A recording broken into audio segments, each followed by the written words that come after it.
A nossa convidada agora é Gladys Arnes, médica neurologista infantil e da adolescência. Vamos conversar sobre TDAH, transtorno do déficit de atenção e hiperatividade. Bom dia, Gladys. Seja bem-vinda ao Jornal da Rede Alesp. Bom dia, obrigada. É um prazer estar com vocês hoje.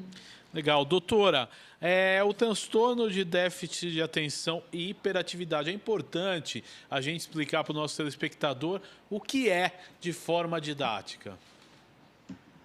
Bom, de forma didática, é um transtorno do neurodesenvolvimento, né? Ele aparece muito cedo em crianças pequenas e ela se caracteriza principalmente por desatenção, hiperatividade e impulsividade.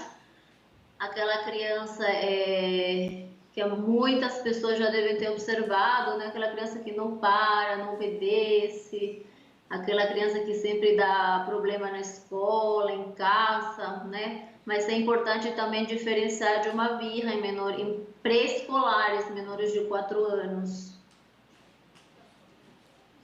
Agora, doutor, importante, por que a prevalência é maior entre os meninos?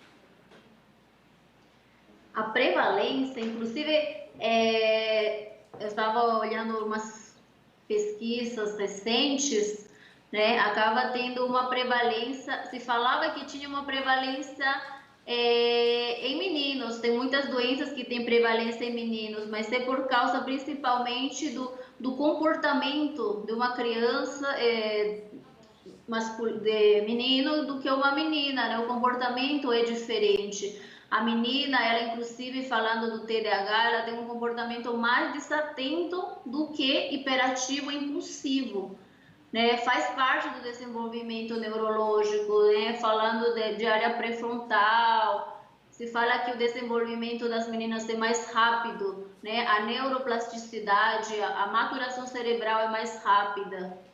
Porém, no decorrer do TDAH, as meninas acabam apresentando mais quadros ansiosos e depressivos na idade adolescente, quando já chega na adolescência.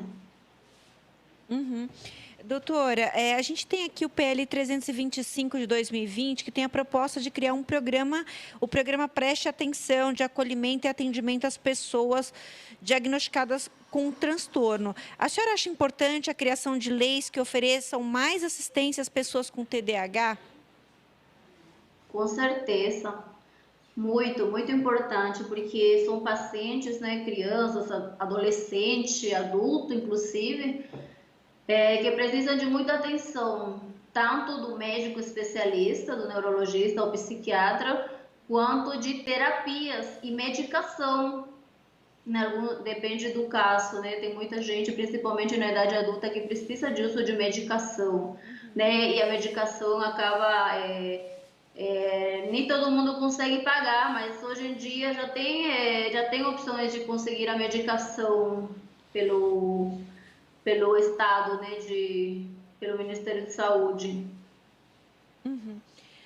Um dos pontos do projeto é realizar cursos de capacitação e aprimoramento para os professores, para que possam atender adequadamente às demandas dos alunos diagnosticados com os transtornos. A senhora acha importante que os professores façam um treinamento para atender os alunos com TDAH? Até porque, né, doutora, às vezes a gente tem salas com muitos alunos e, de repente, alguém que tem algum problema, que tem alguma dificuldade, pode até interferir no rendimento do todo, né?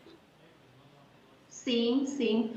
É muito importante, sim, as professoras, né? Inclusive, tem bastante que além de ter a professora em sala de aula, ela tem um acompanhamento de outro profissional em sala de aula por causa dessa dificuldade de desatenção ou hiperatividade, uma psicopedagoga, uma psicóloga, né? Mas é muito importante fazer a capacitação das escolas públicas, né? E todas as escolas no geral, porque, como você falou, a maioria das salas tem 30 alunos ou mais, então acaba sendo muito difícil poder dar atenção para essa criança que precisa ajuda.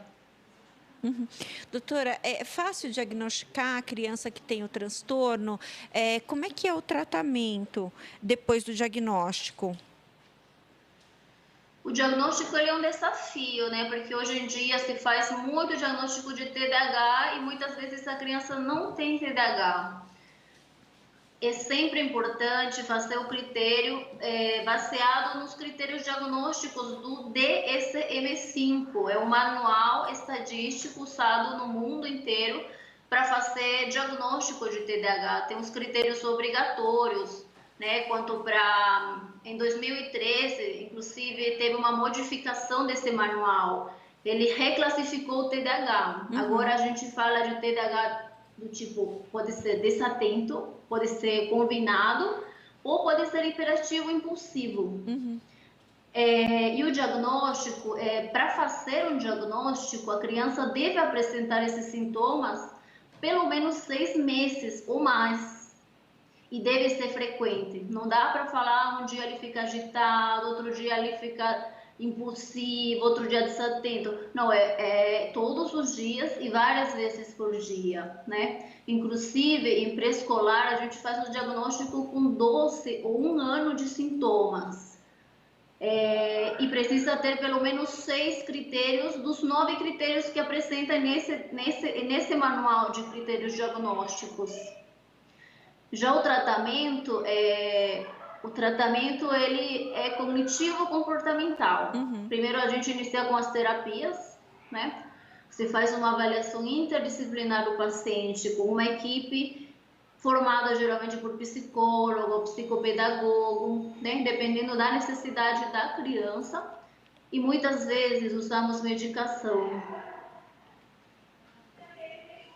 Doutora, quais são os sinais que as crianças podem mostrar para a gente que elas têm o transtorno?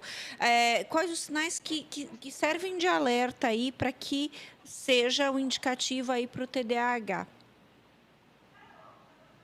Então, o TDAH, se for do tipo desatento, vai ser aquela criança que principalmente ela perde o foco com facilidade, né? Ela até consegue fazer o comecinho de uma aula, mas logo ela perde a atenção.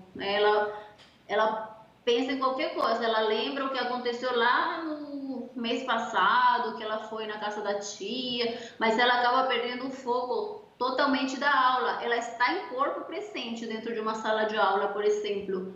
Porém, a cabeça, o pensamento vai muito mais além, né? Ela pensa em outras coisas. E quando ela percebe, a aula terminou e ela não entendeu nada.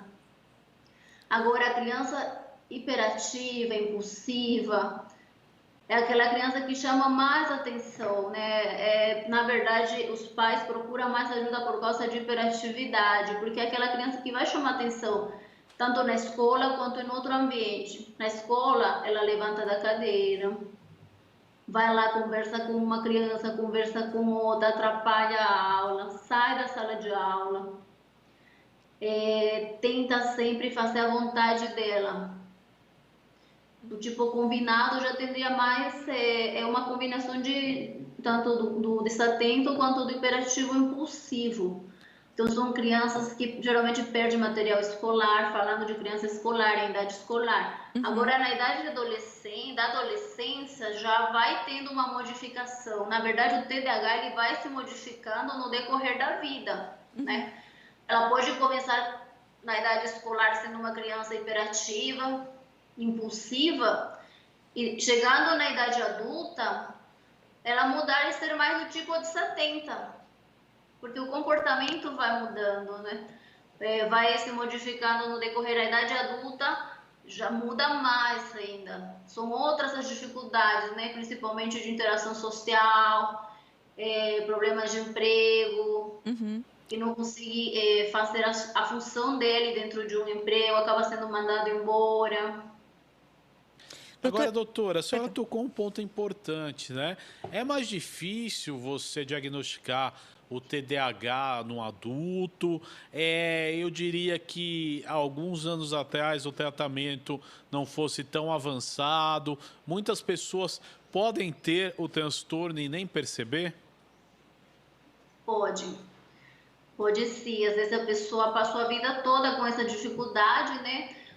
Falaram, era uma criança bem, sempre deu problema na escola, teve essa dificuldade escolar por causa de ser desatento, inclusive não era nem hiperativo, porque quando a criança é do tipo desatento, ela não chama atenção, né? Então, às vezes, ela até consegue, com muita ajuda, fazer lição, e aí vai, a vida vai passando, chega na idade da adolescência, continua com o mesmo problema.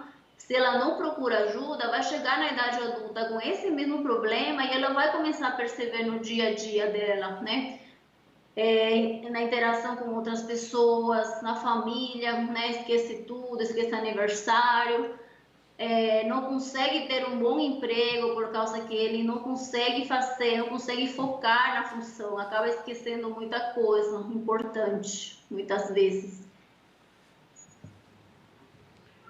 Mas o diagnóstico na criança sempre vai ser um desafio, e no adulto ele inclusive acaba, né, falando o que está acontecendo.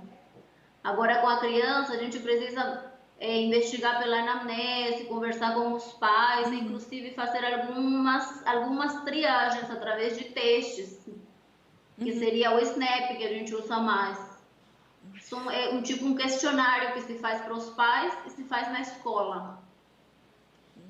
Doutora, a senhora falou sobre que no adulto, por exemplo, às vezes tem dificuldade de arrumar um emprego, de se manter no emprego. Quais são as outras consequências do adulto que tem TDAH e não foi tratado na sua vida, né? O que pode acarretar na vida dessa pessoa? Relacionamentos que não duram muito, acaba tentando formar uma família e não consegue, né? Por causa que ele é uma pessoa muito na dele, inclusive às vezes acaba entrando em quadro depressivo, porque a autoestima é muito baixa, ele não é muito aceito nos grupos sociais por causa desse comportamento, mas autoestima baixa, esquecimento. Então o relacionamento, inclusive para formar família, ele tem muita dificuldade, acaba trocando muito, os relacionamentos não duram muito tempo, termina com uma pessoa, começa com outra. E principalmente na idade adulta começa a aparecer outros quadros, né, de ansiedade, depressivo, que são as comorbidades mais de adulto, da idade do adolescente e do adulto, que acaba complicando esse quadro. Ela se sente uma pessoa não aceita pela sociedade, por causa que ela não consegue, ela tenta, presta uma prova para a faculdade, não consegue, porque ela esquece, ela estuda, ela se esforça, inclusive são pessoas que muitas vezes podem ser muito esforçadas, porém, na hora do momento lá da prova, ela esquece tudo que ela estudou, então ela realmente, se não fizer um acompanhamento e não fizer um tratamento, tem muito prejuízo na vida desse adulto, né, em todos os aspectos da vida dele, quanto pessoal, social, emprego. Agora, doutora, é interessante, né? A gente falou aí de transtorno de TDAH em adultos, né? Sempre é hora de procurar tratamento ou o tratamento tem que ser precoce? Como é que funciona isso? Só complementando, Guga, doutor, esse tratamento ele é medicamentoso ou não necessariamente? É terapêutico ou medicamentoso? Na criança, num primeiro momento, é cognitivo-comportamental, através de terapias. Quando a gente tenta tudo com as terapias e a criança continua tendo principalmente muito prejuízo na vida acadêmica, principalmente na escola, ela não consegue aprender, sempre tem um atraso no aprendizado, não consegue nas provas, esquece tudo, perde mochila, perde caneta, ou tem muito conflito com as outras crianças, é rejeitada por ser impulsivo, querer brigar com os outros. É importante a medicação.